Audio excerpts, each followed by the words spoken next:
కళ్యాణ్ గారు ఏ నమ్మకంతో టీడీపీతో పొత్తు పెట్టుకున్నారో ఆయనకు తప్ప వేరే ఎవరికి తెలిసే అవకాశం లేదు.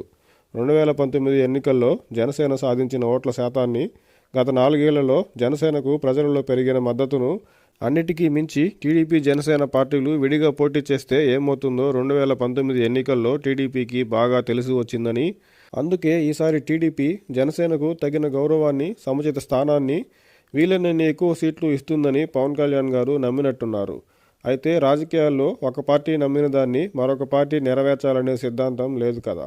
ప్రస్తుతం టీడీపీ జనసేన పట్ల అమలు చేస్తున్న ప్లాన్ బి, సీట్లపై, సీఎం పదవిపై ఏకపక్ష లీకులు, వారి మాటలు, ప్రశాంత్ కిషోర్ గారు తెర వెనుక వ్యూహాలు జన సైనికులకు అనుమానాలను కలిగిస్తున్నాయి.